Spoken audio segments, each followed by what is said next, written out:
Ok, adesso stiamo registrando. Allora, vi chiedo l'ultima volta di confermarmi a casa se riuscite a vedere la slide. Sì, riusciamo, grazie. Perfetto, allora direi di iniziare. Okay, so yesterday we started our program with some introduction on special relativity, basic things that, of course, you already know from your past studies. Today we will continue on this track, and possibly today you will find something new for you, I don't know. So the first thing that you for sure know already is very important for vector in relativity and also, of course, in particle physics. It is the energy momentum or the form momentum. So it is defined in the way you find in the slide. So, of course, it comes with 4 components. The time component is given by the energy, the total energy divided by c. And then we have the 3 component of the 3 vector, 3 momentum. Okay, so the vector momentum. And this, as usual, we can write in a compact way in this way. The temporal component alone, and then the 3 component as a standard 3 vector. Where now, in special relativity, the total energy E is given by gamma mc squared, where gamma is, as usual, the Lorentz factor that we found encountered yesterday. And the 3 momentum P can be written as gamma mv. So the definition, apart from gamma, is the same as in classical physics, but now we have, of course, the Lorentz boost on top of this. And then we can also express V as beta times C, so we can also write the module of P as gamma and beta C. Now, of course, being a 4 vector, it is subject to Lorentz transformation. So we want to transform this vector from one frame to another. We just apply the standard Lorentz transformation.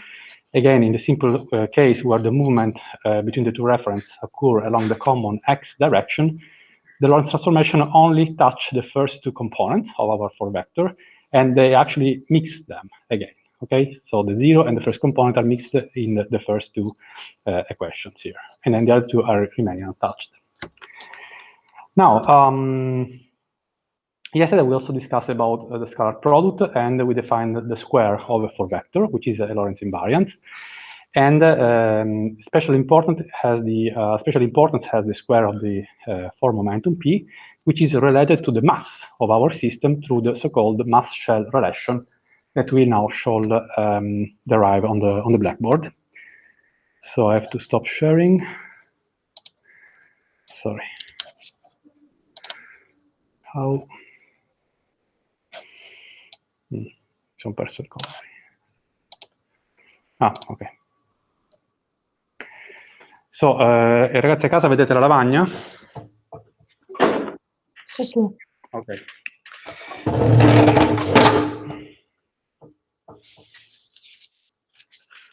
Okay, so let's start with the square of the 4 momentum, P squared, which is, as you know, the result of a scalar product of the 4 momentum with itself. So we can write it as P mu. And then with this, as we've seen yesterday, we can write as the square of the time component, E over C squared minus momentum squared. Okay.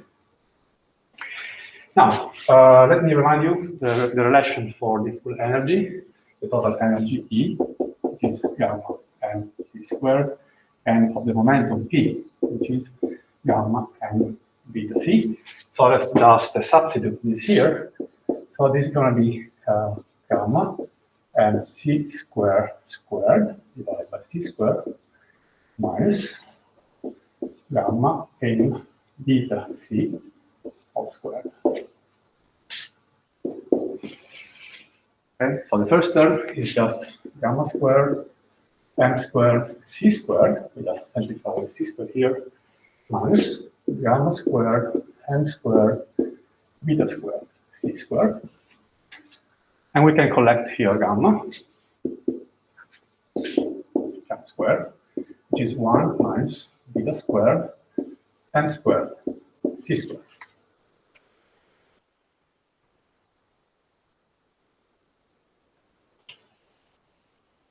And then you remember that gamma is related to beta as 1 divided by square root of 1 minus beta squared. And so this product here is just 1 So overall, what we found is that p squared, that we can also write as E over c squared minus p squared, is simply given by the squared mass. And this is the mass shell relation.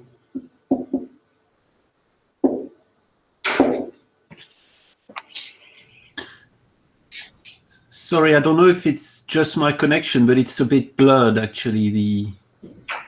The whiteboard. You cannot read the whiteboard? It's a bit. I don't know if it's my connection, but yes, the squared and stuff, they're all blurred a bit. I don't know.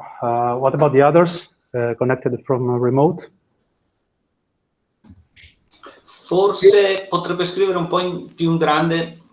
Okay. Così. Okay, I will try to write a little larger than this. Maybe this is helpful. Thank you. Okay, so I hope you anyway see what is on the blackboard at the moment. We can now take this part here. So is sorry, that's much larger. E squared divided by c squared minus p squared.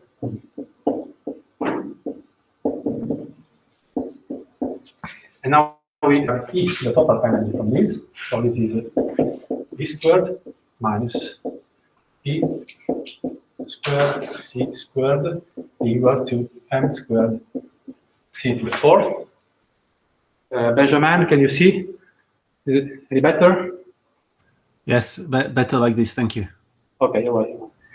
And then we can derive the total energy here as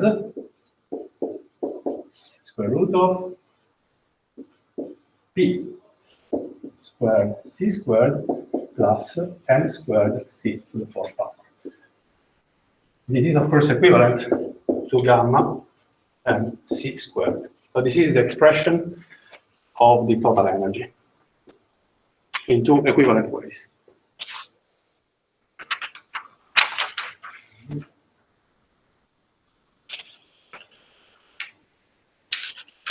Okay, so far you know everything, of course. Let's start to move on to something maybe new for you.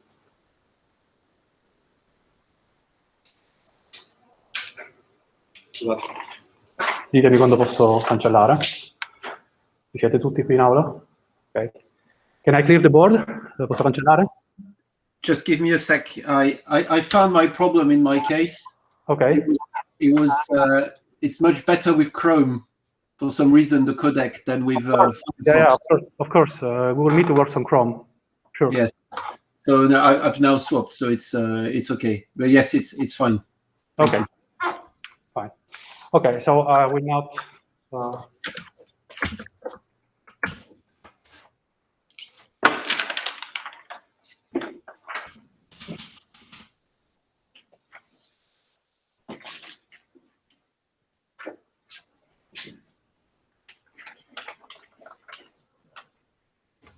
All right. Now, the next topic I want to touch is invariant mass of a system of particles. So suppose we have a system of n particles with total energy E. So this is the total energy of the system of n particles and total free momentum E.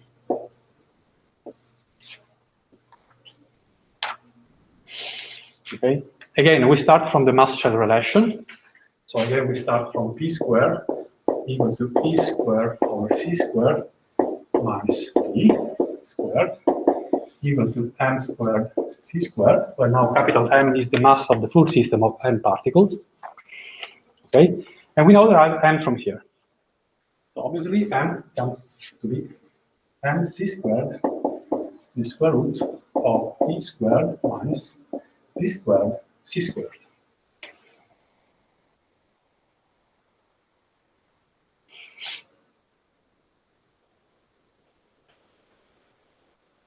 And since this deals with a system of n particles, we can make this explicit. So this is the square root of the sum pi from 1 to n of the energies of each particle I, all squared, minus the sum by 1 to n of the momenta, all squared, t squared. So this is what we call the invariant mass.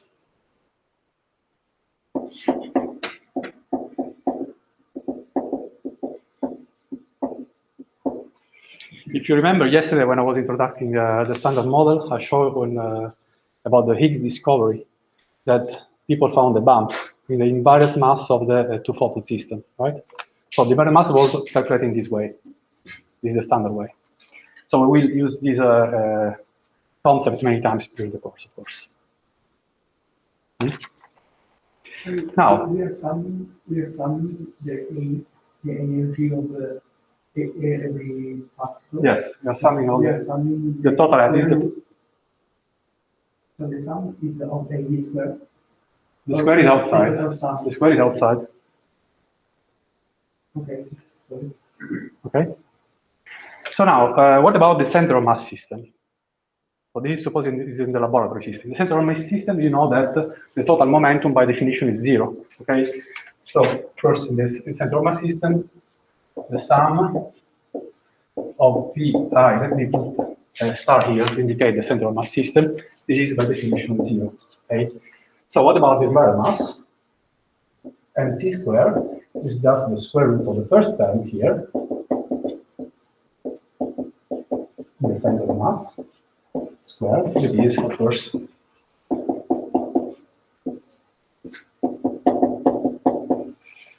right.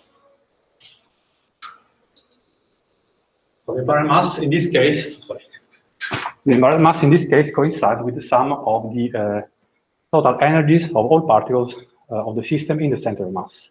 And this we can further split, if you remember, as a kinetic energy plus a massless term. The total energy, so we have the sum again here. The total energy you can always split into kinetic energy and the rest mass. Okay? So it turns out that if all the particles come with 0 kinetic energy in the standard, in the center of mass system, then the mass is just equal to the sum of the single masses. Sorry. Okay. Otherwise, this is not the case anymore. So in general, the invariant mass is greater than the sum of the masses of our system. Okay. The equality only holds in the case where they are at rest in the center of mass, so without kinetic energy.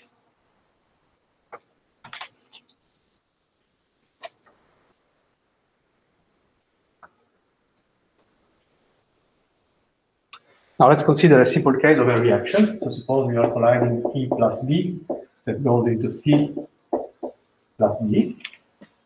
Okay. Then we can apply the concept of invariant mass to this system. So the m squared is given by EA plus EB squared minus EBPA plus EB all squared. It's just the square of this expression here. And this is, if you remember, nothing else than the square of the four momenta. So this is PA over PB, PA plus PB squared, where now P indicates the four momenta. This is the three momenta, this is the four momenta. Okay? The quantity that we just defined today at the beginning. And by four momentum conservation,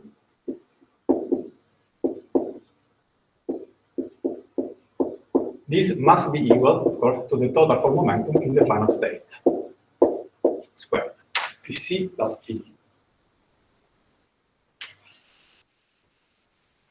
And we can further generalize this in the case of a more complex reaction. Suppose we have, again, a projectile and a target particle, and then we get a lot of particles in the final state. So C1 plus C2 plus whatever, Cn. And then we can generalize this by writing that m squared is always given by PA plus PB squared, which are again the four momenta. And by four momentum conservation, this must be equal to PC1 plus PC2 plus PCn all squared.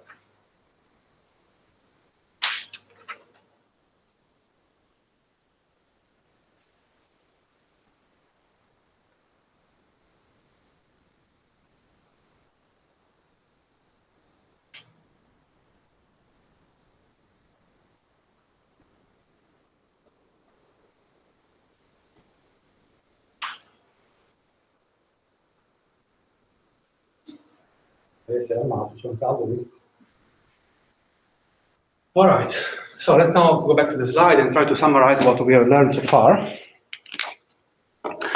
So we move on now. Can I go back to the slide? Yes, I only have a question.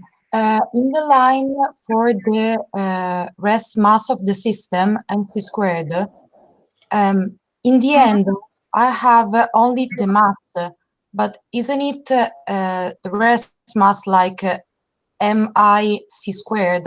Of course, yes. I'm implicitly using the natural units.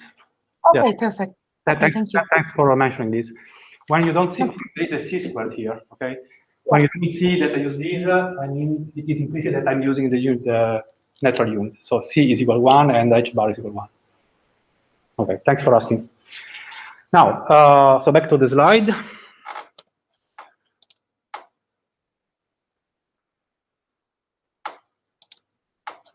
No.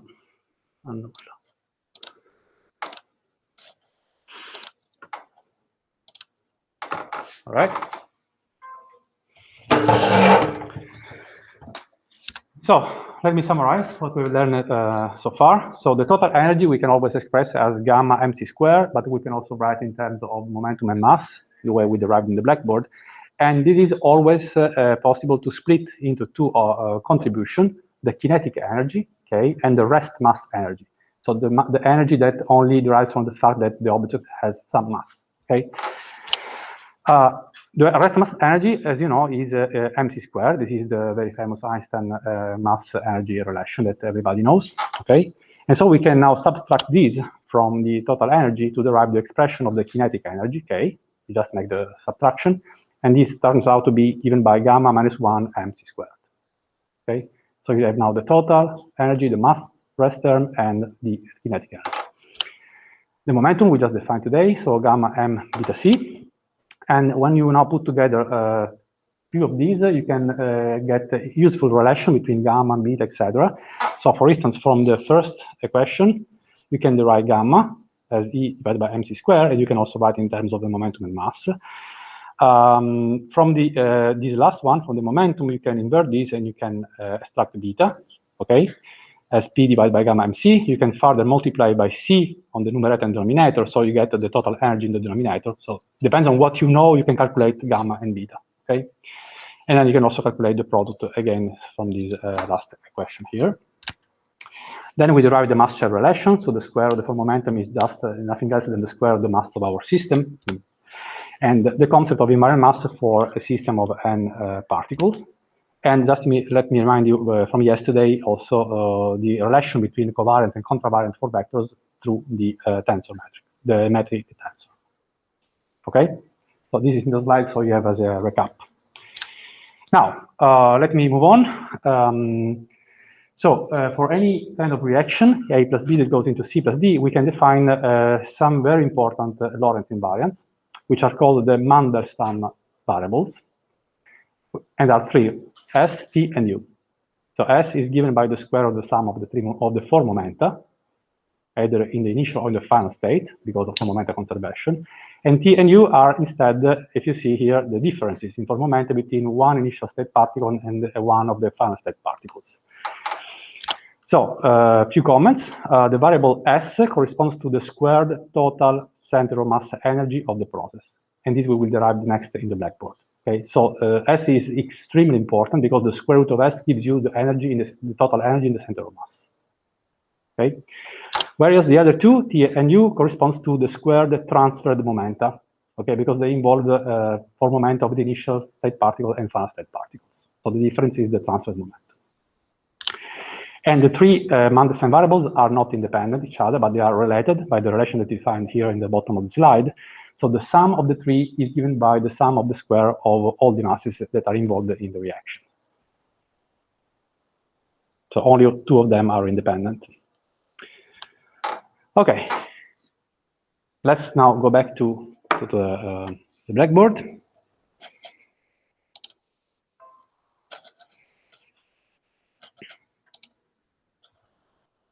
No.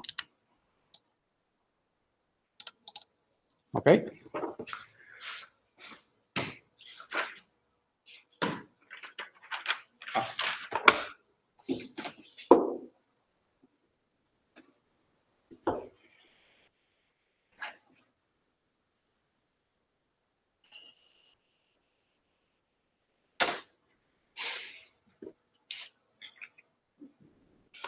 So let's consider two colliding particles in the center of mass system. So A and B. Okay. So the total momentum in the center of mass, P dot star, so star always indicates the center of mass system. We are working the center of mass system. This is given by what? In general, by the sum of the total of the momenta in the center of mass. And by definition, this must be equal to 0, as you know, by definition of the center of mass system. So in our case, this is PA star plus PB star, and this must be equal to 0. And so we can derive that PA star must be equal and opposite to PB star, but they are the same in magnitude, so the same modulus. So we can also write that PA star is equal to PB star, which we can just call P.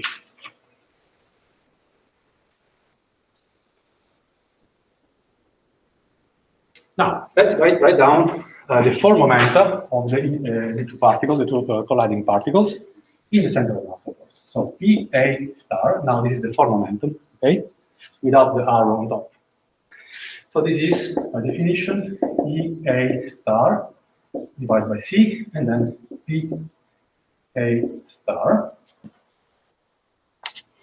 And this we can also write as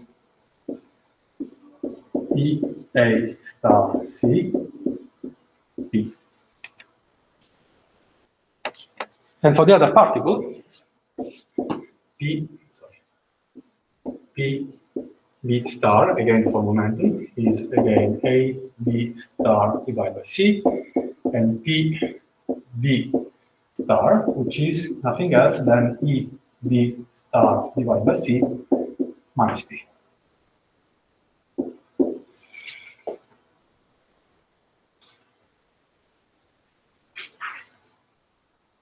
Okay.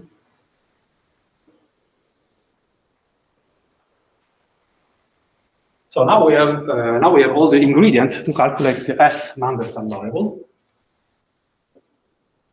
the way we just defined on the slide. So this is PA star plus PB star all squared. So let's now substitute. So this is EA star plus EB star squared minus P minus P squared, which of course goes to 0.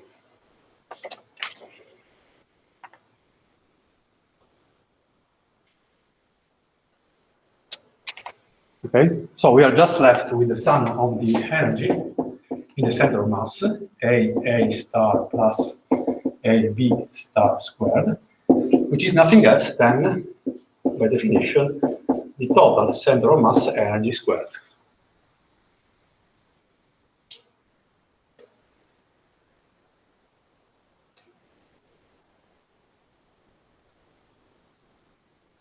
Okay, and so we found what we were waiting for. So the total energy in the center of mass, which is given by the sum of the two energies, in the center of mass is just square root of S.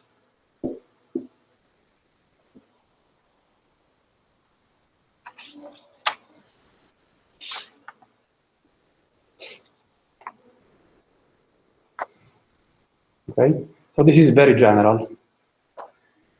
Let's now consider a specific case.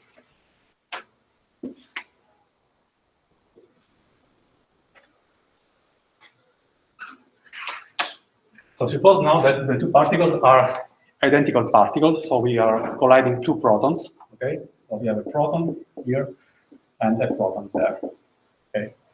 So A is equal to B is equal to a proton. Then in this case, and suppose this happens in a symmetric collider, such as the Large Hadron Collider. Symmetric collider means that two things. First of all, that the particles of the two colliding beams are the same, so proton in both cases in this example, and they also have the same total energy or the same momentum. Okay. There are also examples of accelerators of colliders which are asymmetric, in the sense that they can either collide either different particles or the same particle but with different beam energies. Okay.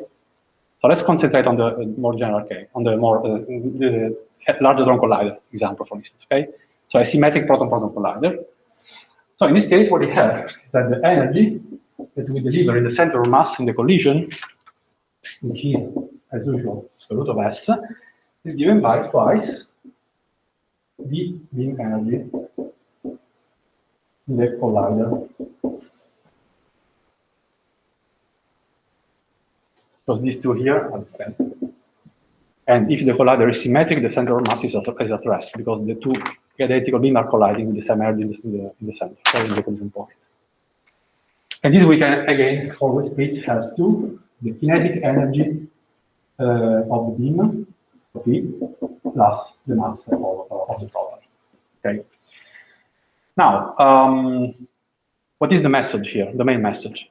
The main message is that the center of mass energy is just proportional to the beam energy, okay, for a symmetric collider. And this means that if you want to double your center of mass energy, you just need to double your beam energy. Okay, this is easy by word, but from the technological point of view, this may be very challenging, of course. But the message is that if you want to double center of mass energy, just double the beam energy. And this works, of course, for symmetric colliders. Okay. Let's now see what happened in a fixed target experiment. And then the situation is completely different, of course. Okay.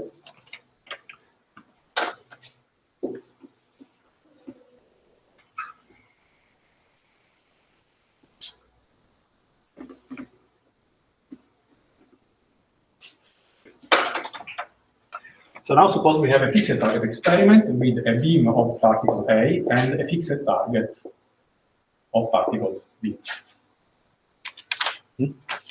So we work as usual. So we first write down the expression of the force momentum, and then we calculate the S Mandelstam variable. So the force momentum of particle A in the laboratory. So now we're working in the laboratory frame. This is given by, of course, EA over C, and then EA. And this we can also rewrite as energy, total energy of the beam particle divided by C, and then the momentum of the beam. And this is quite obvious. What about now the target particle B?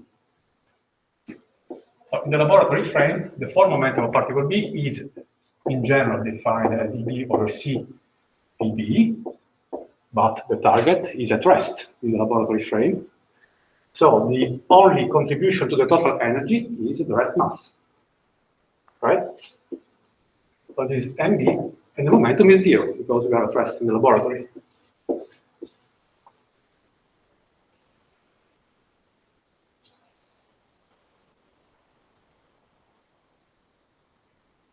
So let's now again calculate the Mandelstam variable the usual way. So it's PA plus PB squared. Let's do all the algebra. It's AA plus AB squared minus PA plus PB squared.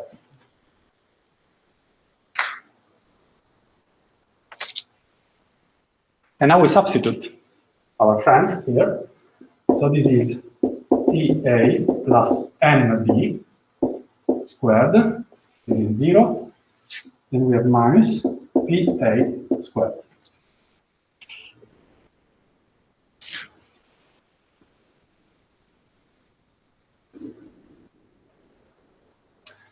Now we can develop this square here. So this is EA squared plus twice MB PA plus MB squared minus PA squared.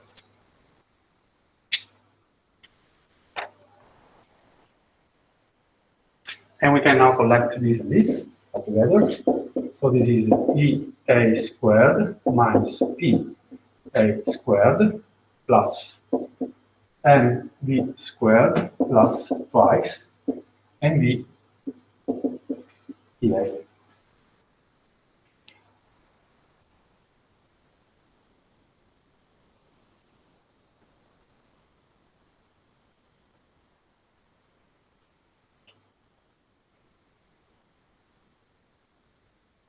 And now a question for you. What is this?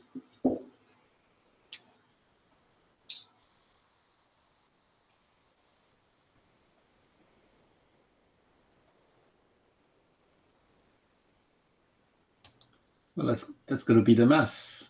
Right, the squared mass. The squared mass, sorry, yes. Yeah. So this is MA squared. Ritorna? So one first result that we obtain is that we can write S as MA squared plus MB squared plus twice MB AA, the EA. So this is one first result.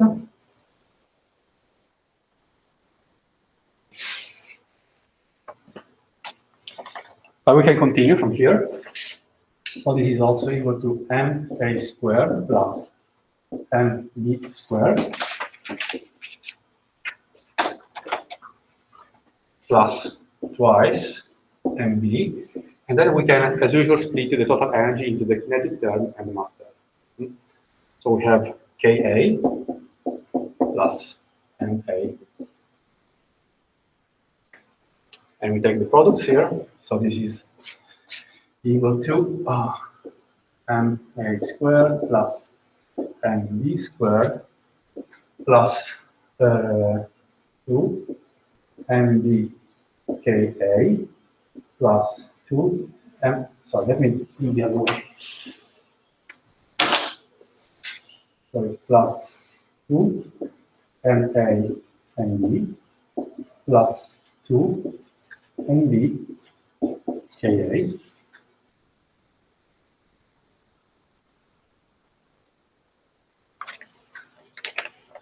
And this is just the square of a binomial. So the other relevant result is that we can also write S as MA plus MB squared plus twice MB Ka.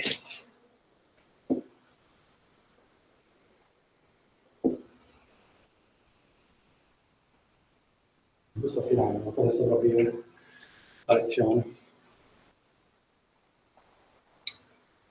Okay. So these are two equivalent ways to calculate S, and so take the square root to get the center of mass energy. Let's do it again for the example of two covalent protons.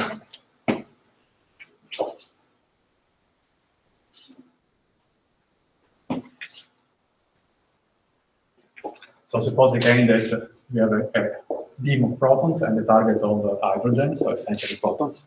Okay. So what happens here? It happens that the center of mass energy, which is as usual the square root of S, we can just write as square root of. Now the two particles are the same, A and B, so this is just twice the mass of the proton squared plus twice the mass of the proton and the kinetic energy of the beam.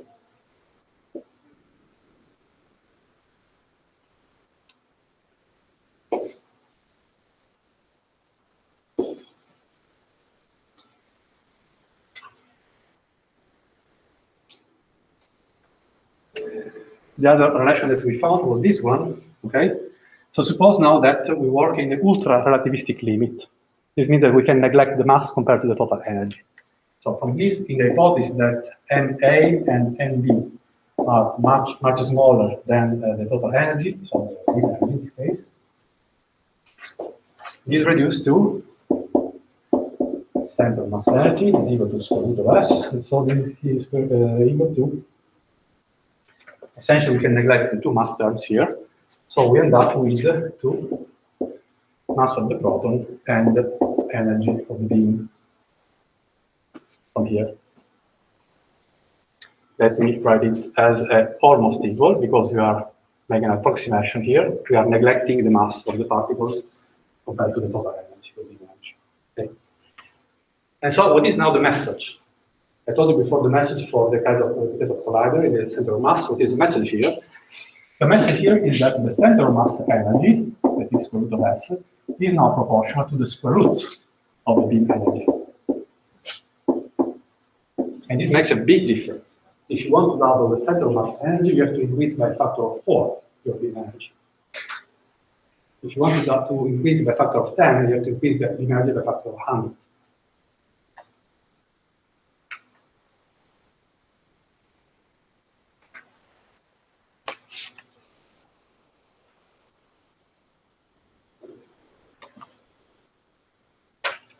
So the question is why? So the mathematics give us this kind of result, but physically, why? Why we have this difference between the collider case and the fixed target case? Try to think, try to answer.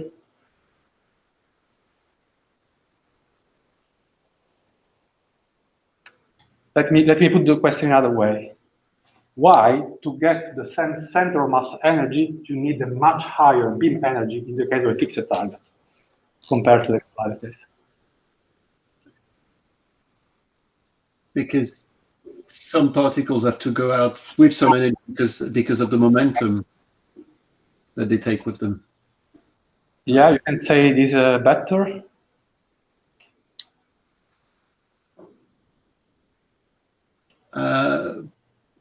Because there's some kinetic energy still at the end, after the collision. Okay, let me rephrase this in a more formal way. Okay, but the concept I think is correct. The question is, when you are in the collider, the full energy of the collision is available for your reaction in the center of mass. You don't lose anything. Okay, in case of a fixed target process, after the collision, the center of mass of the colliding particle will move into the laboratory frame. There is a boost in the laboratory frame. And so part of your energy, a big part of your energy, is lost because of the motion of the center of mass of the system in the laboratory frame. And only fraction is available in the center of mass for your reaction. Is that clear? That's why you need a much higher beam energy to obtain the same center of mass energy.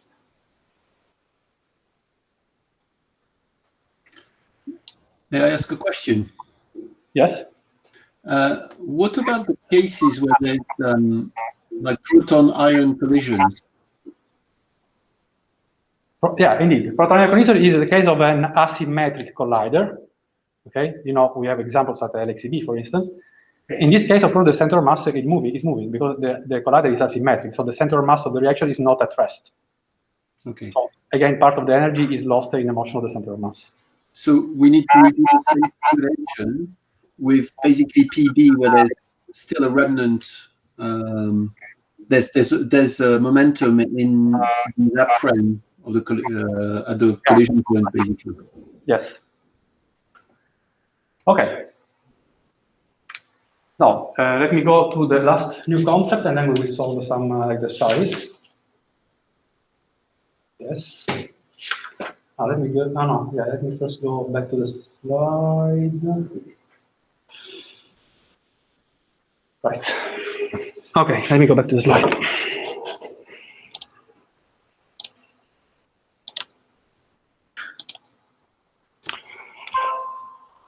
So here I just summarized the main result that we derived on the board. Okay, so the center of mass energy is twice the beam energy, so it's proportional to the beam energy. And for the case of symmetric collider, for the case of fixed target collision, it goes with the square root. Okay, keep this in mind. Now, a new concept, the threshold energy. So suppose you have a reaction, A plus B, that goes into whatever final state, C1, C2, whatever. So the threshold energy is the kinetic energy. So we are talking about a fixed target reaction, okay? So the threshold energy for a fixed target reaction is the kinetic energy of the incident particle, so Ka, for which all final state particles are produced at rest in the center of mass. So for which the kinetic energy of the final state particles in the center of mass is 0 for all of them, right? This means that the threshold energy corresponds to the minimal kinetic energy of the incoming particle for which the reaction can occur. Of course, if your kinetic energy is higher than the threshold energy, then the reaction occurs, and your final state particle will have some residual kinetic energy. Okay? In the minimal case, they are produced at rest. If your kinetic energy is smaller than the threshold energy, then simply energy conservation prevents the reaction to occur. Is that clear?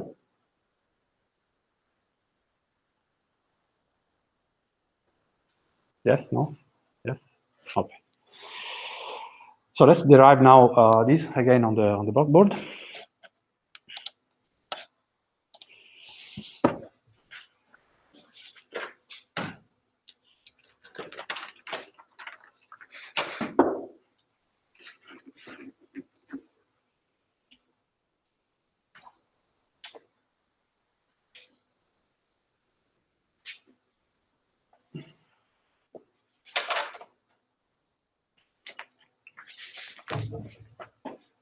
So let's consider a generic reaction A plus B in the fixed target configuration, okay, that goes into C1 plus C2 plus Cn. So we now make use of the formula that we derived before, okay? So for the center of mass energy in the laboratory frame for the initial state, so let me call this I. This is in the laboratory frame.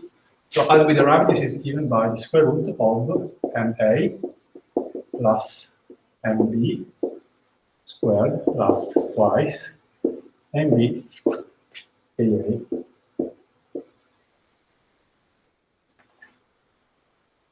Let's now calculate the Mandelstam variable for the final state in the center of mass.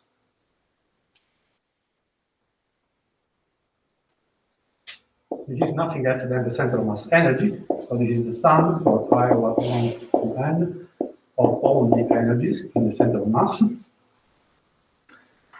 Let me call this F because it's on all the final states, F1 to n. And so this is the sum F1 to n over the kinetic energy in the center of mass plus the mass of the final particle.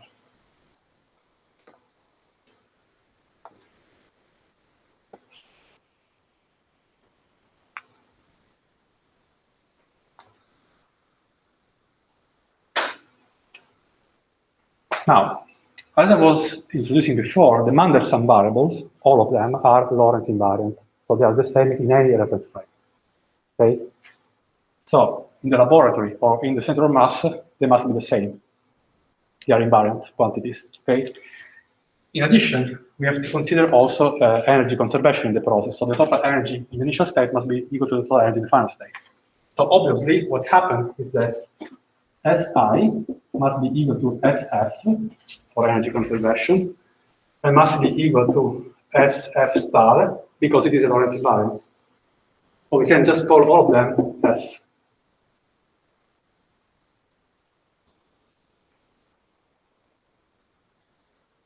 And so we can equate them together. So we take the square of this, and we get Ma plus Mb squared plus 2 Mb Ka. This must be equal to what we have here. The sum for F1 to n of the kinetic energy in the laboratory. So this is an F, sorry, plus the mass. And all this must be squared because we are taking the square of the two.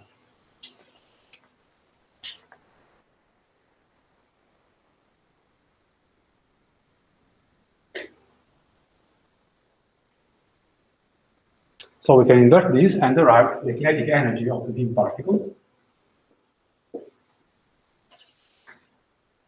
as the sum of kf star plus mf all squared minus ma plus mv squared divided by twice the mass of particle B. And this is general. This is always true. But now we want to move on to the concept of threshold energy, if you remember, which is the minimal value of Ka for which the reaction can occur. And this happens when the kinetic energy of the final state particle in the final state is 0. So when this term disappears here. So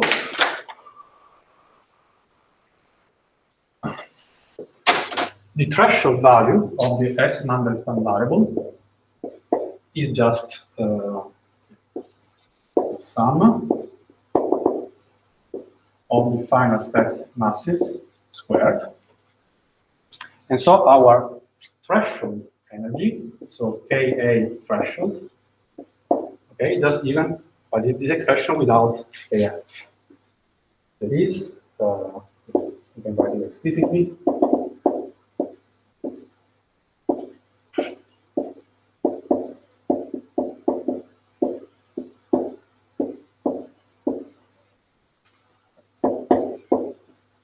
Or just S threshold times Ma plus B divided by squared by 2.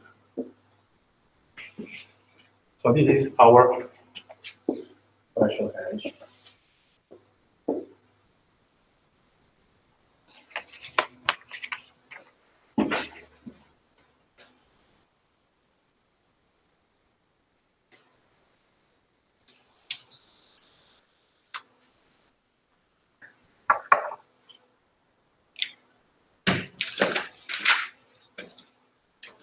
So let me just give you a consideration here.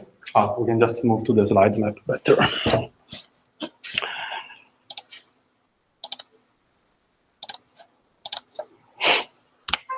Okay, so these are the relations that we derived.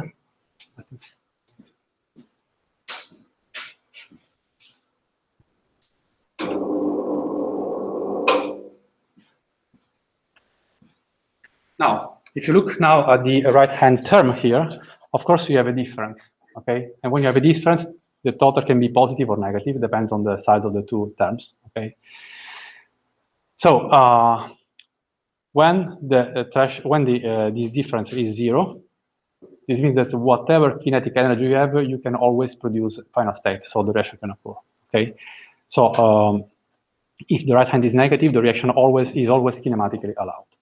If it is positive, then your reaction can only occur if your kinetic energy of the beam is higher than that value.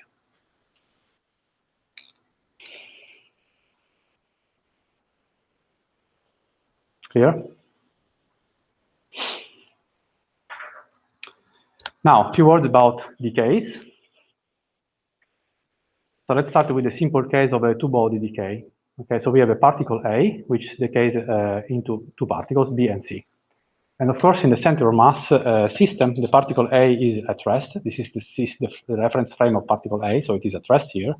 And the final state particle, B and C, are emitted back to back in order to allow, of course, momentum conservation. So the center of mass energy, okay, it must be equal to the rest mass of the decaying particle, because this is all we have in the initial state. It is there, it is at rest, so the only energy we have is its mass, okay? And this by energy conservation must be equal, of course, to the sum of the energy of the final state particle in the center of mass. What about momenta? Again, in order to conserve momentum, the total momentum must be 0 because we are in the center of mass, so the two must be opposite and equal in magnitude. Now, there is a particularly simple case, which is the case where B and C are the same particle, and as an example, consider the decay of a neutral pion into two gammas. Okay, so the final state particles are the same, and so they share equally the total available energy. So essentially, the energy of each of them will be just half of the center of mass energy, and so half of the mass of the decaying particle.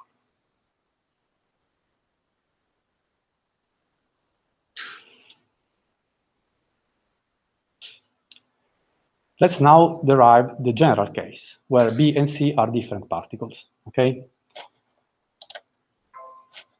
So we go back to the board.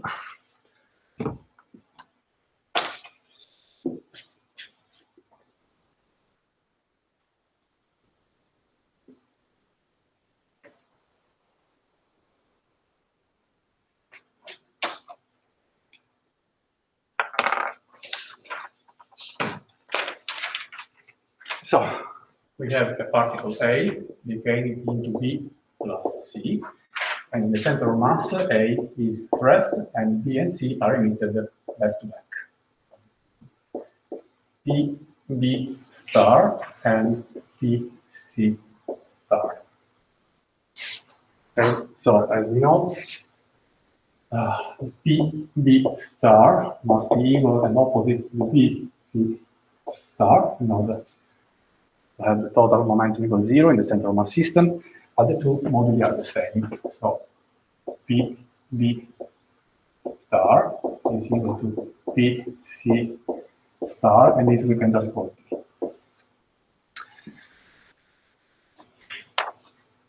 So let's write down again the S Mandelstam variable. So S is equal to ma squared, because this is all we have in the initial state. And this must be equal, as usual, to the sum of the 4 momenta squared of the final state particles.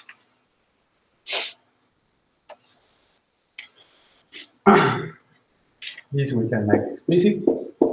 EA star plus B star minus B star plus BC star. And again, the T momenta, the sum of the momenta goes to 0. Of course, this is squared and squared.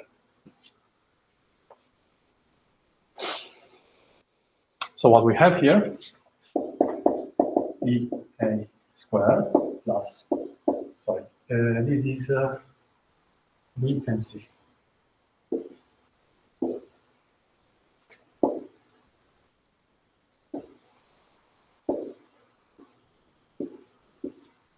Plus twice B star, B star. Now we can decompose the total energy into the momentum and mass term for each of them. So this is going to be B star squared plus NB squared plus PC star squared plus MC squared. And then we have plus twice EB star. And now we make a trick here, because we express the energy of C in terms of the energy of B. And this we do simply by subtracting energy of B from the total center of mass energy.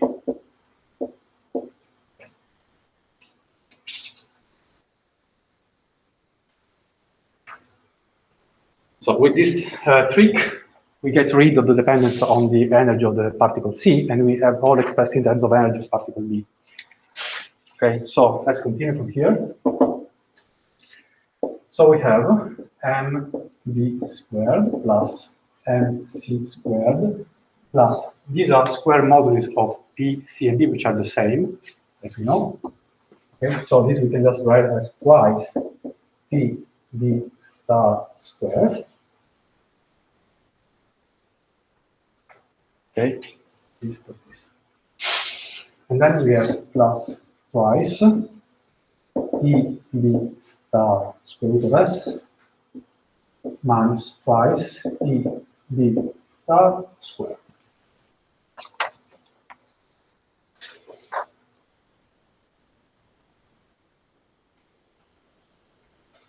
Few more passages. So this is mB squared plus mC squared. Now we have minus twice that collects E V star squared minus E V star squared. And then we have the last term, which is plus twice square root of S E V star.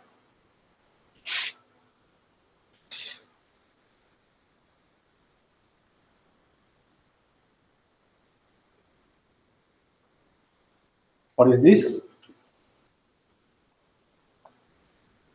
Now you know.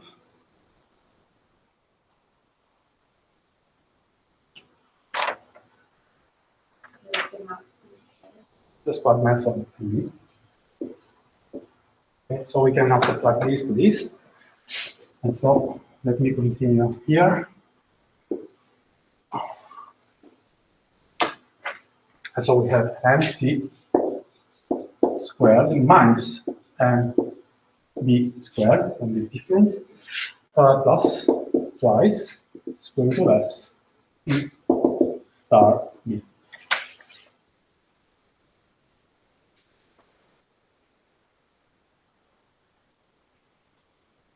And so we can just rewrite this as 2 square root of S E B star minus NB squared minus NC squared.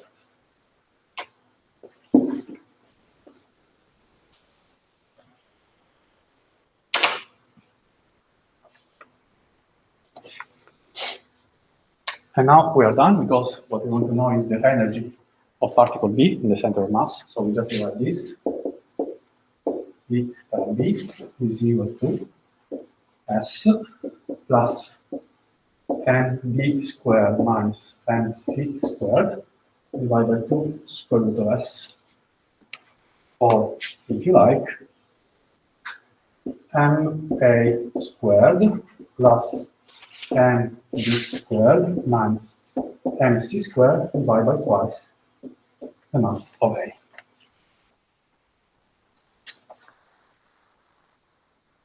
And so if you know the masses of all three particles involved in the decay, then you can calculate the energy of one of those. What about the energy of the other, A star C? Of course, the decay is completely symmetric, okay? So we can make the trick that we did before, but now in the opposite direction. So expliciting E star C instead of E star B. Okay, we will not repeat the calculation, but obviously at the end you will find something similar. So you will S now minus MB squared minus MC squared divided by twice square root of S, or equivalently MA squared minus MB squared plus MC squared divided by twice MA. And these are the two general expressions for the case where B and C are different particles.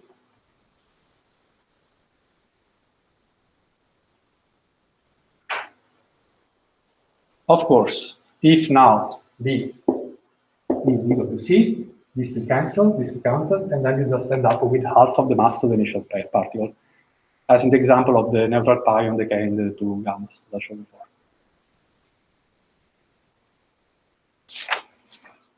Professore, scusi, Sì? comincia a non vedersi più il pennarello. Passiamo al nero? Questo è un problema. Vediamo. Come va? Sembra meglio. Va bene, continuiamo col nero. Allora, let's make a 5 minutes break, okay? And then we will try to solve some exercises, okay? So we recombine in, let's say, 12:20.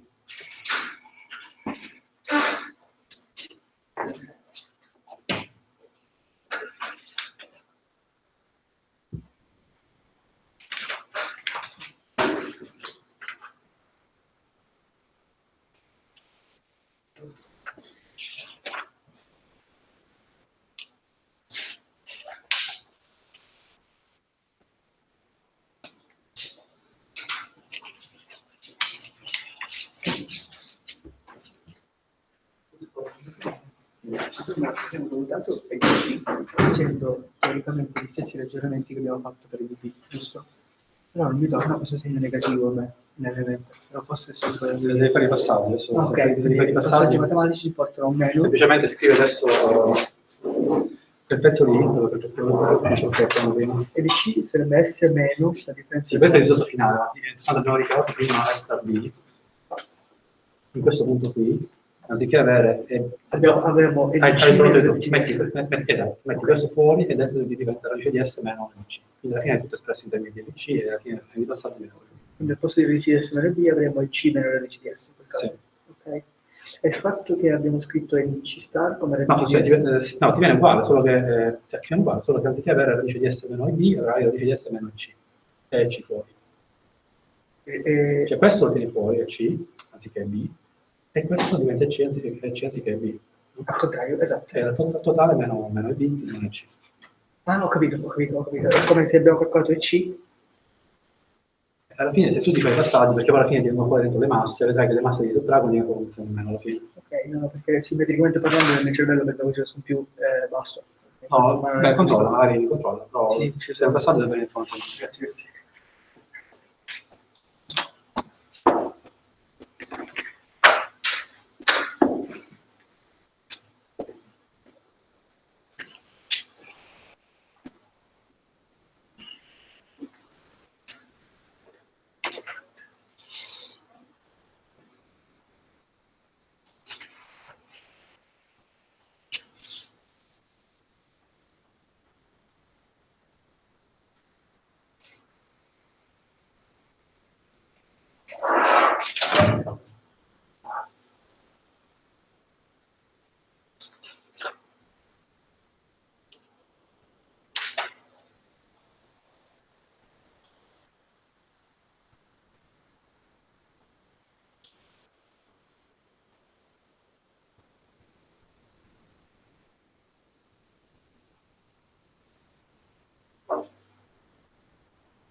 Fa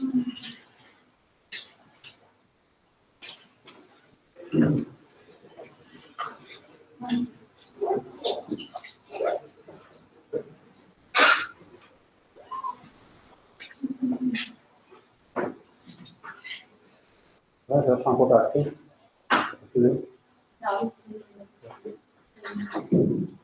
Ma ragazzi, queste cose che ho fatto oggi le avete già incontrate nella triennale? Un po'. Com'è? Sì. Special energy, la massa, così.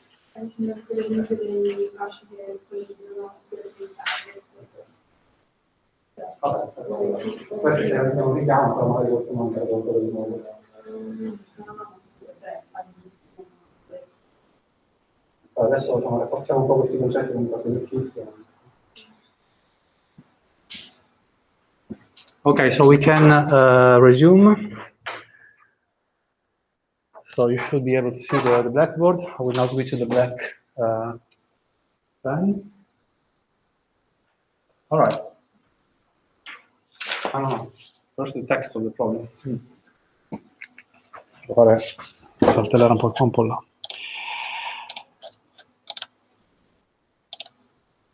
Okay, so first of all here, I put in the slide our final results for the decay, okay, just for your reference. Now, let's solve some problems. Let me start with the problem 1.2. So for an experiment with colliding proton beams with energy much larger than the mass of the proton, derivate the expression of the center of mass energy if the two beams are collinear. Calculate the center of mass energy for the case E1 equal to E2 equal to 25 GeV, and calculate the beam energy for a fixed target proton-proton collision with the same center of mass energy. So now I have to unshare these. I hope you have already a copy of the text somewhere.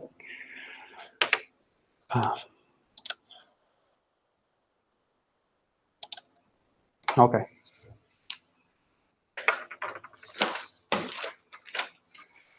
So first thing, calculate the expression of the center of mass energy for the two beams, if the two beams are collinear. Okay, so we are in a collider condition with particle A and B, actually protons. Okay, and with energy much higher than the mass of the proton. So it's an ultra-relativistic reaction. So we start from the form momentum E1 is E1 and E1 in general. And P2, particle 2, is E2. Of course, we are using natural units, so if you don't see a C here, it's obvious that we are putting it equal to 1. So we calculate the demand as a variable, S, e nero non è che tanto messo meglio.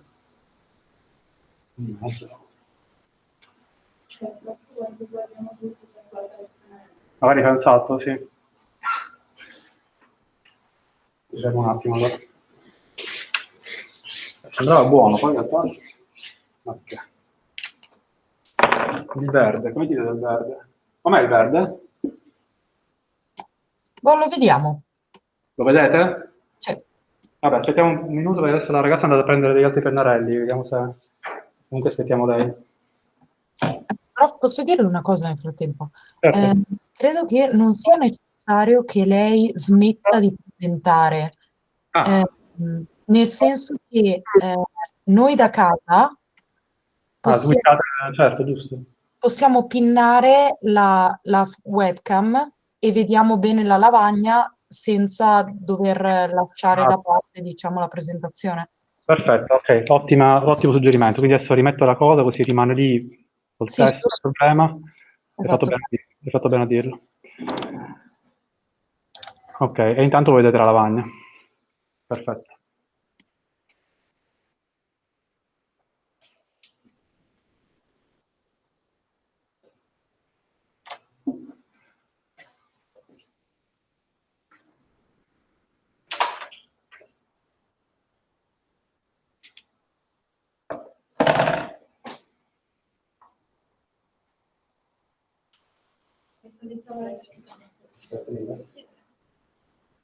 Ok.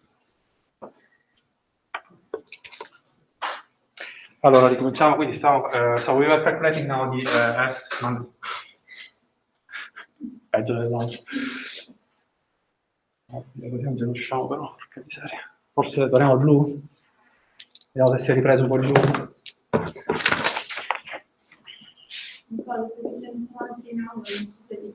No, sono i rossi, poi mi sa che è anche peggio. Proviamo ad andare avanti col blu, vediamo se... per voi non cambia molto, per i ragazzi a casa che fa differenza. Ok, so P1 plus P2 squared, as usual. So we have P1 plus P2 squared minus P1 plus P2 squared. So this is equal to P1 squared plus P2 squared plus twice P1 P2 minus P1 squared minus P2 squared minus twice P1 scalar P2.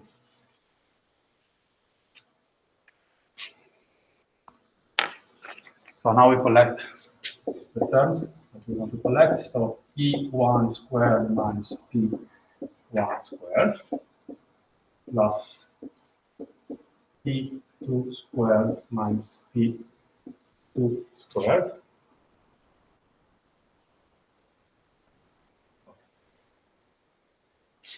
this way. And then we are left with plus twice P1 P2 twice P1 P2 cos theta. Okay, where theta is the angle between these two free momenta. So these you know now are the squared masses. So this is m1 squared plus m2 squared plus twice P1 P2 minus twice P1 P2 cos theta.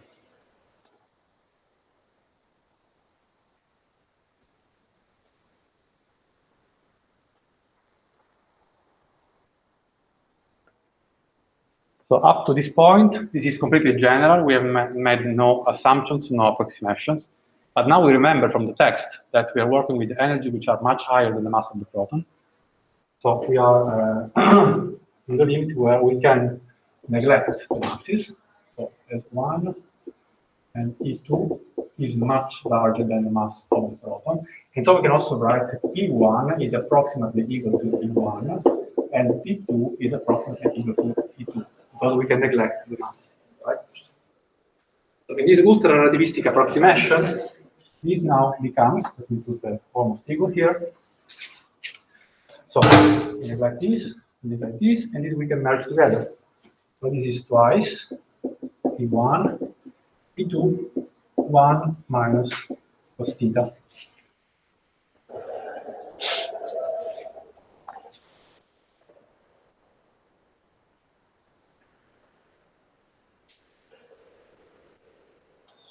Now we remember from the text that the two beams are collinear. So they come in opposite direction. So theta is just phi. So we have a cosine of phi, which is -1 times -1. It gives you another factor of 2 here. So this is 4 times E1, E2. And so the center of mass energy that we were looking for, which is, as usual, square root of S, okay, is just okay.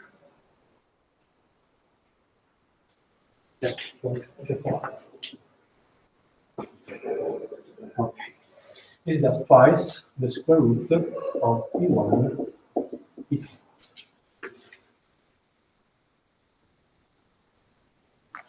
This was point A.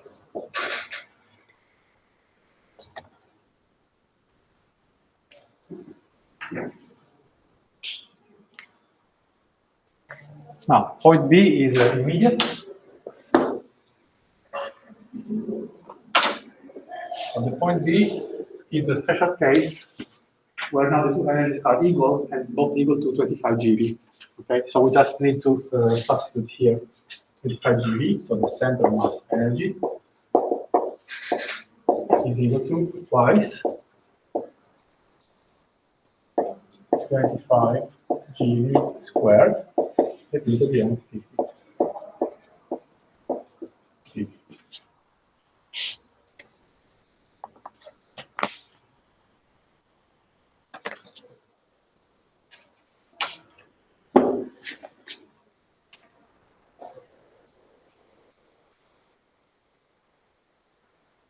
Now the last point. So calculate the beam energy for fixed target proton collision at the same center mass energy. So this is not anymore a collider, but a fixed target experiment with the same proton collision particles, okay, initial state. So now we have to redefine our four momenta. So P1 is just okay, P1 and P1. Let me just call the proton momentum of the proton. And P2, now the second proton is at rest, it's a fixed target, so we just have the mass of the proton and 0.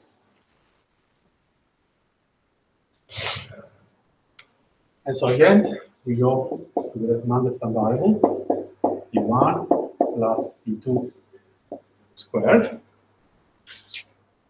So we have P proton plus mass of the proton squared minus momentum of the proton squared.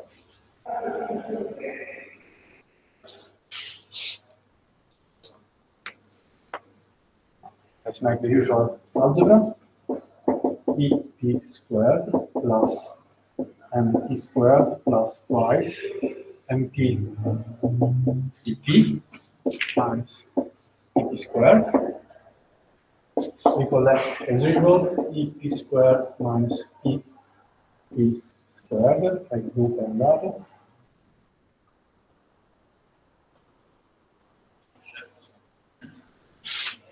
And then we are left with MP squared plus twice MP EP.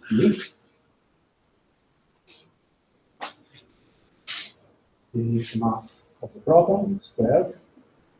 So this is twice the mass of the proton squared plus twice the mass of the proton EP.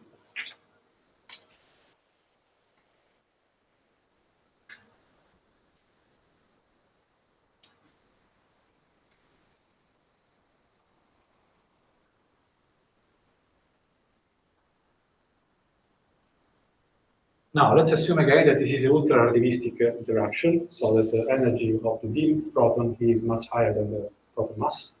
So we can neglect, again, the first step here, and it is approximately equal to twice the mass of the proton and its total energy. And so we can now derive Pp, which is the total energy of the proton beam, as S divided by twice the mass of the proton.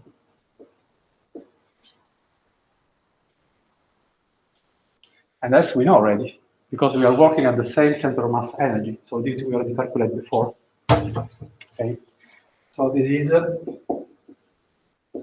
50 GeV squared divided by twice the mass of the proton. Can you tell me the mass of the proton in GeV?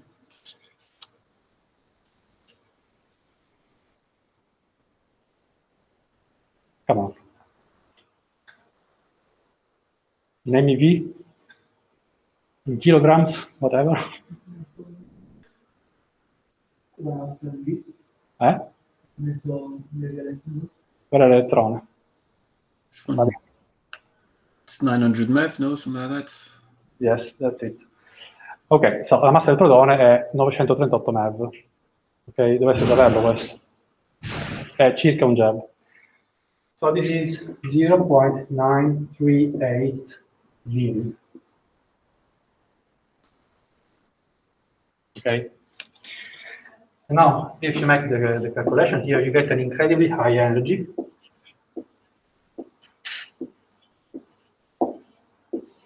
1333 GeV. What is this? This is the beam energy you need in a fixed target collision to get the same center of mass energy of the collider case. Okay. In the collider case, you just need 25 GeV. In the fixed target case, you need more than 1000. Why? Because the center of mass of the reaction is moving in the laboratory. Now, let's move on to the second problem. Is all clear? Questions? All fine? Okay, second problem. A proton beam with momentum 100 GeV over C hits a fixed target hydrogen, target. So what is the center of mass energy for this reaction, again? And what beam energy would be required to achieve the same center of mass energy in a symmetric collider? So this is the opposite problem, okay? So we start from a fixed target, and then we want to also calculate the beam energy for a collider case with the same center of mass energy.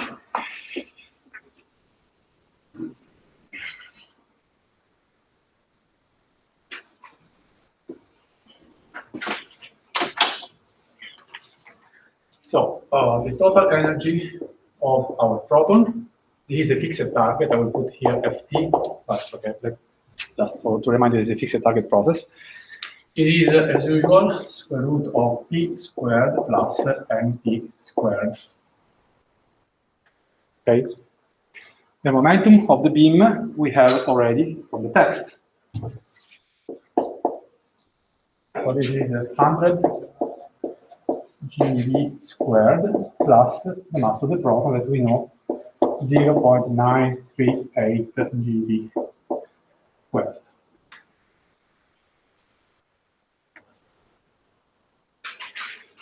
And of course, this term here is completely negligible compared to this one. So obviously, this is going to result 100 GeV.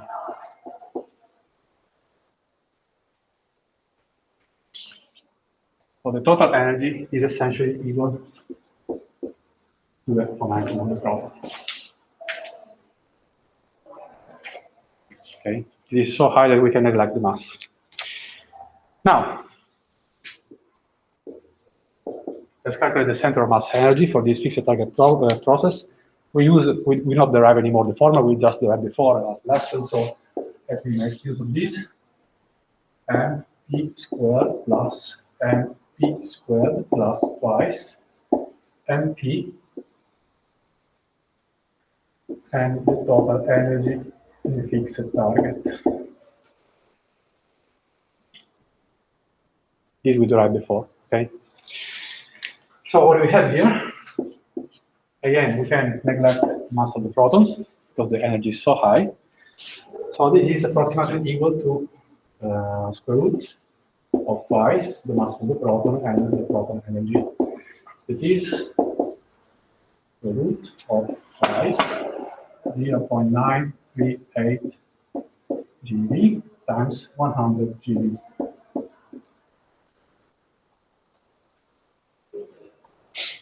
And the result turns out to be 13.7 GeV.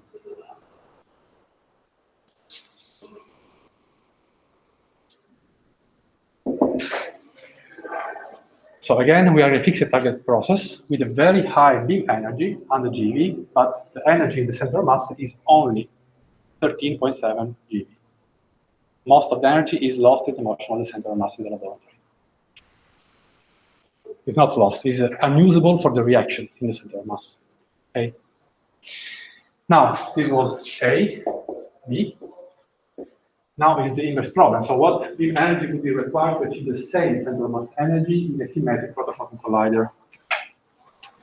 So we have derived before today that square root of S for a collider, for a symmetric collider, is twice the beam energy. C stands for collider case. Okay. So we just invert this.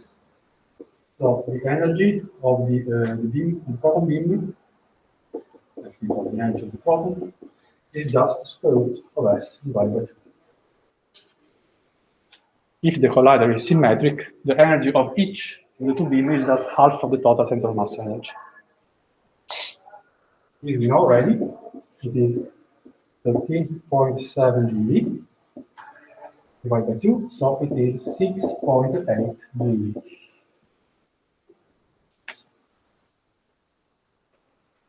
Okay.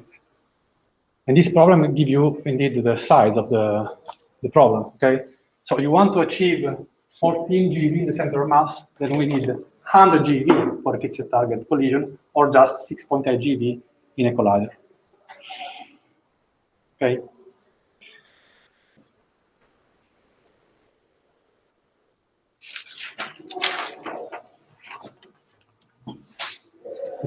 If there are no questions, we move on to the next one.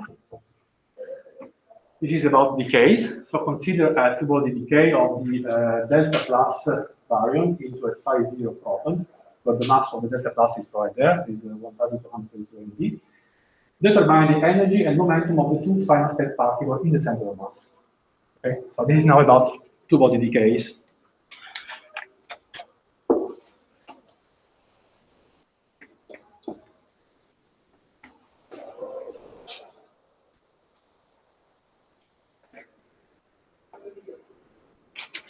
So we have our delta plus. We will study delta plus in our course when we read about hazards. Okay, on this curve is which decays into a proton on one side and in a phi 0 on the other side in the center of mass, where the delta plus is at rest. Okay. So of course, in the center of mass, the total momentum must be 0. And so, as usual, we have that the momentum in the center of mass of the proton must be equal and opposite to the momentum of the center of mass of the phi 0, and the two must be equal in magnitude.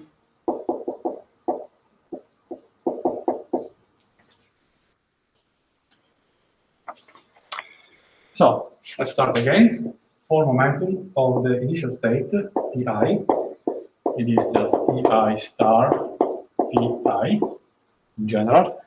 But in the specific case, in the center of mass, our delta baryon is at rest. So this is nothing else than the mass of the delta and zero momentum. What about the final state?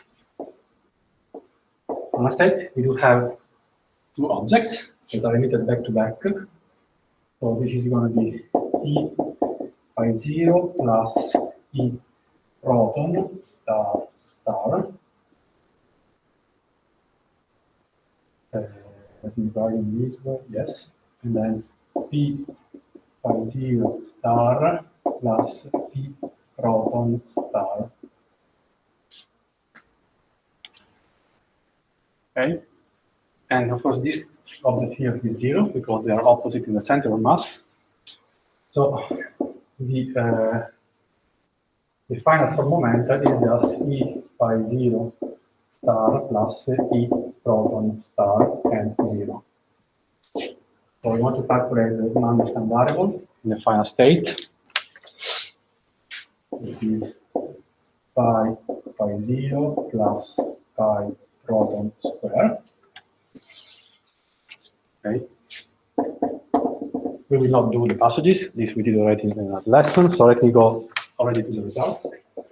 So this we can write either as mass of the proton squared minus mass of the pi 0 squared plus twice square root of s E star of the pi 0, or equivalently as the mass squared of the pi 0 minus the mass squared of the proton plus twice square root of s at the star of the proton.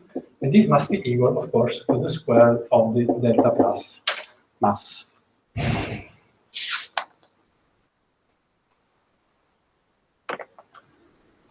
So let's make use now of the general formulas that we derived for the two-body decays. This is S. So the final energy for the pi 0, if you remember, is just m delta plus squared minus m of the proton squared plus m of the pi 0 squared. divide by twice the m of the delta. So let's put numbers.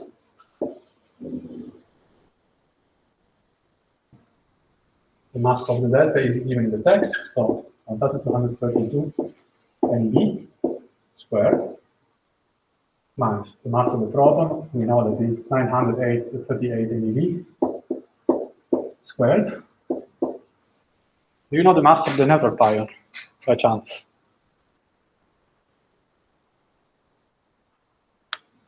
Order of magnitude.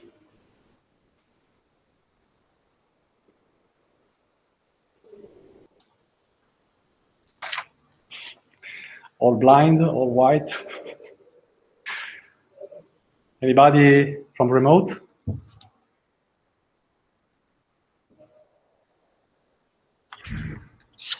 Okay, I'll give you. So it's 135 MeV. Okay, so this is essentially the lightest hadron that we have.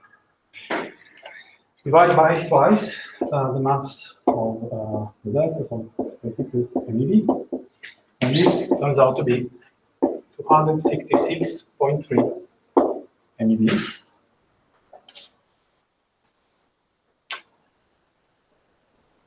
And for the other particle, the star proton is given by just the same. So we have the mass square of the delta minus the mass square of the pi zero plus the mass square of the proton divided by twice the mass of the delta. You substitute the number and finally you get 965.7 MeV.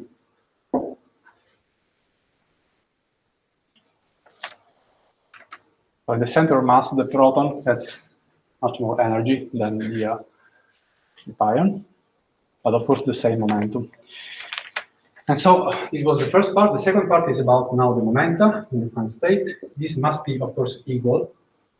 Pi zero must be equal to P star proton. That is square root of P star P squared minus n squared P, which it must be equal to E star pi zero squared minus n of pi zero. You can just check, you put the numbers, and you end up with a common value of 299.5 MeV over C.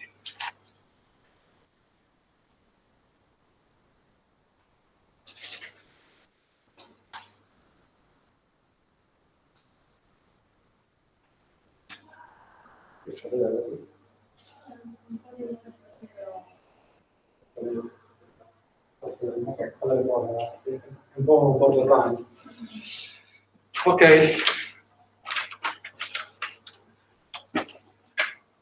Se non ci sono domande, andiamo al successivo.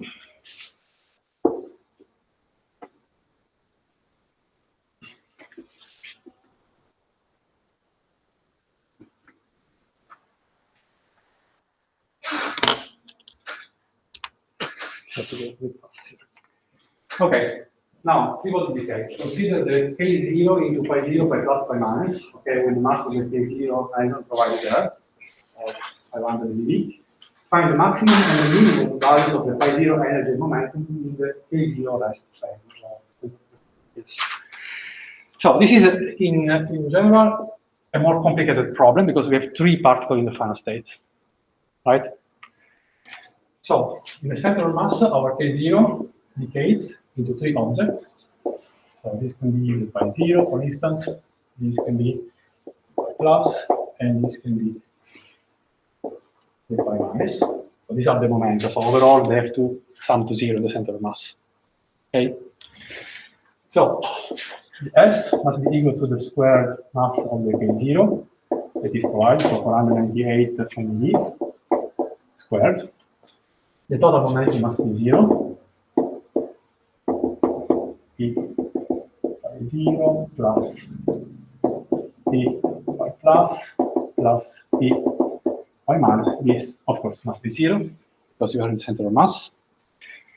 The initial core momentum is just the mass of the K0 and 0 because it is at rest in the center of mass.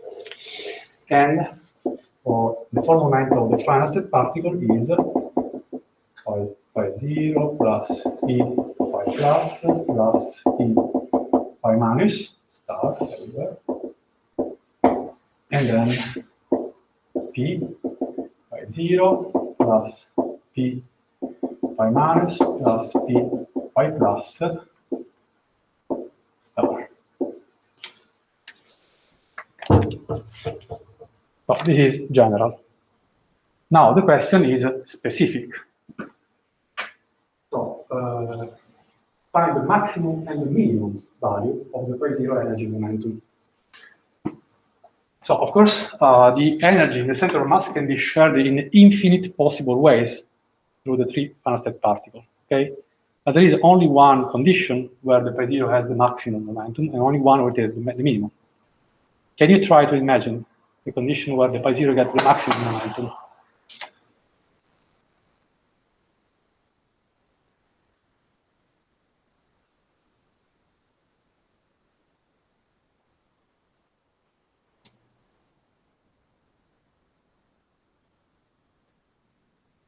Hello?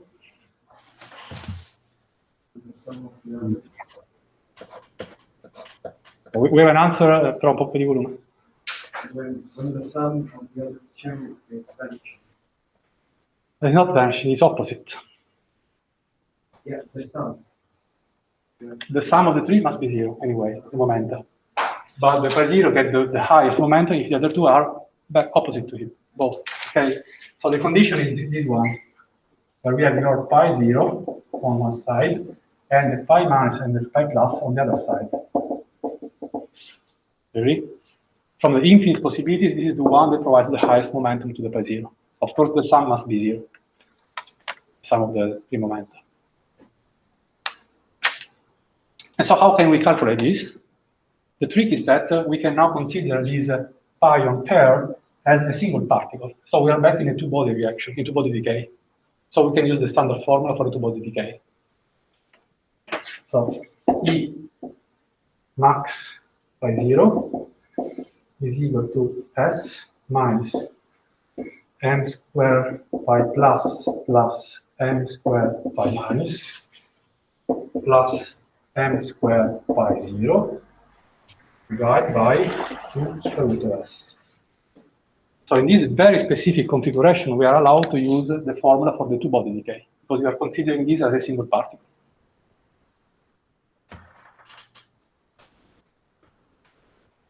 Now, S is nothing less than the mass of our count. So this is mk0 squared, and this is mk0. And so we just need to put the numbers here. Okay, I will not write this because the time is done, is over. The result, try yourself, is 189 MeV. This is the total energy. Now you want the momentum. So the maximum momentum of the phi 0 is, as usual, the maximum energy of the phi 0 squared minus the mass of the phi 0 that we know is 135 MeV, okay, as in the previous problem. And so when you do this, it's going to be 189 MeV squared minus 135 MeV squared. The result is 132 MeV, 0.3 MeV. So this is the maximum momentum of the phi 0, which only occurs in this very specific configuration.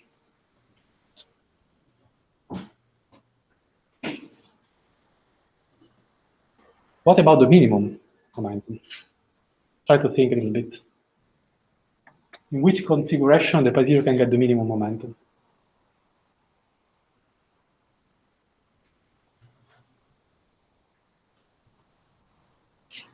If it's There was an answer? With one of the ions, one of the other ones. Say again, please. If for example, if you revert to the pi plot in that configuration in the opposite. Okay, I guess I understood what you say. So if I understood correctly,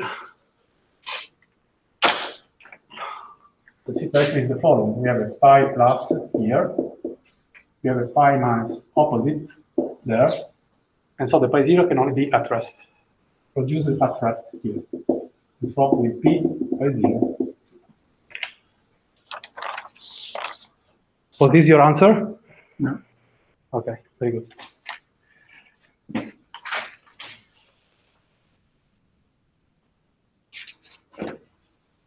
Tutto chiaro, ragazzi? Ok, l'ultimo problema, dai, veloce.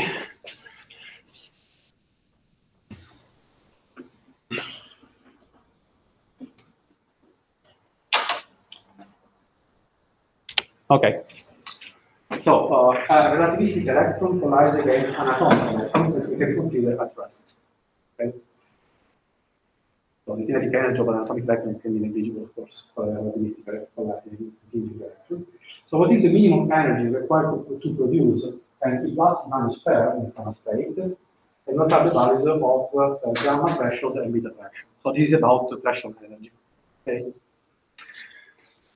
So the reaction is incoming electron plus target electron, which is our atomic electron, we can consider at rest. Okay, we can neglect the kinetic energy. That goes into E minus, and then we create a E minus, E plus E minus pair. So this is the reaction for which we want to calculate the threshold energy. Okay, the production of E plus E minus pair from two electron scattering. So the S threshold, if you remember, is just the sum of the masses of the final state particle squared. Electrons and positrons have the same mass. Positron is the antiparticle of the electron, as you know, right? You know. So they come with the same mass. So this is 4 times the mass of the electron squared. It is 6 times mp squared. 16 times. Now, it is a fixed target collision, okay, because we consider our atomic electron at rest. So the P1 is the energy of the incoming electron and its momentum, and the P2 is just the mass of the electron and 0. So S is P1 plus P2 squared. This is E plus ME squared minus P squared. And with just one simple passage in between, we get twice the mass of the electron squared plus twice ME.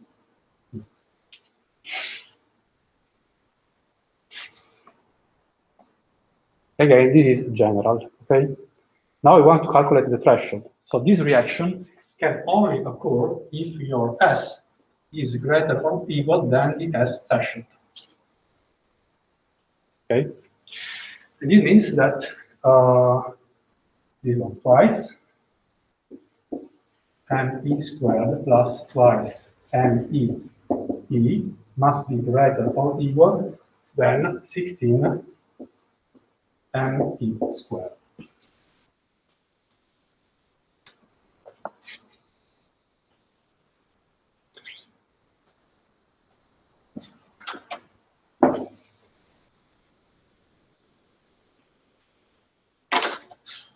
So we can now single out the energy, which must be greater or equal to what remains here. So 16 MP squared minus twice MP squared divided by twice MP. So we have 14 M squared divided by twice ME. This is just 7 times the mass of the electron.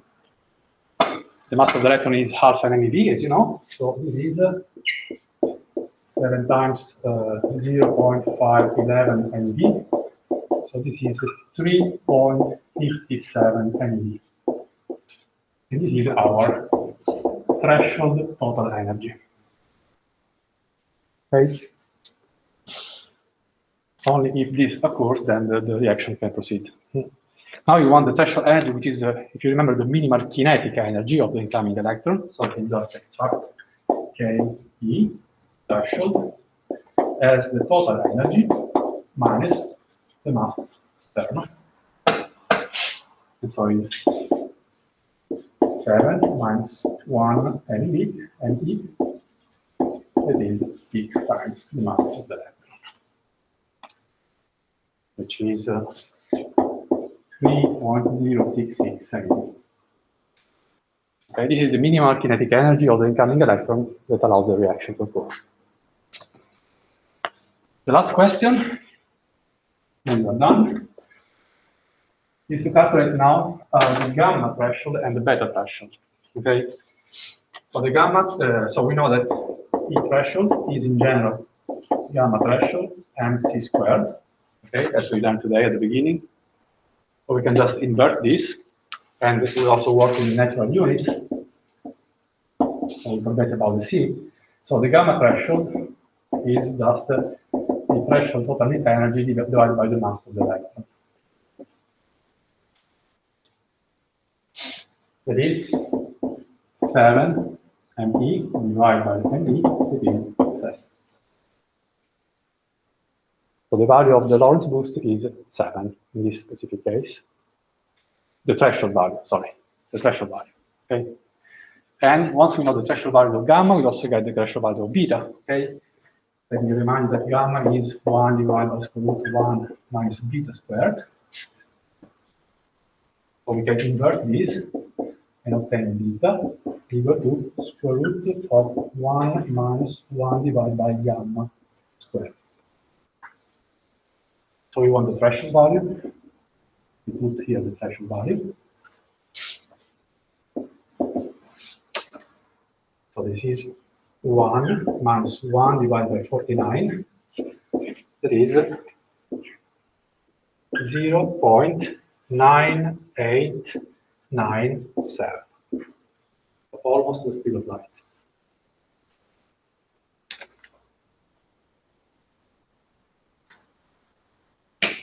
Okay. This is the policy. Ciao ragazzi. Allora, finiamo qui. There is one more problem, which is essentially the same as this last one. So this you can do yourself at home, okay, for exercise. It is now about questions? Professore, sì, non è una domanda, una richiesta. Non siamo riusciti a vedere niente alla lavagna, purtroppo. Quindi se si potesse usare una tavoletta dalle prossime volte sarebbe meglio, perché non si legge. Complica un po' le cose, ma vediamo di... Prova a vedere se riesco a disporre di pennarelli nuovi, perché è la cosa più semplice. Vediamo. Ok. Se la mangi così è impossibile, non mi rendo conto. Ok.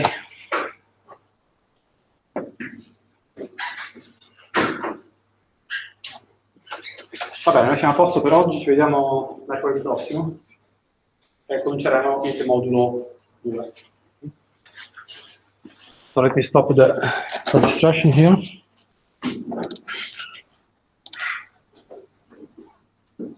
Arrivederci a tutti. Arrivederci.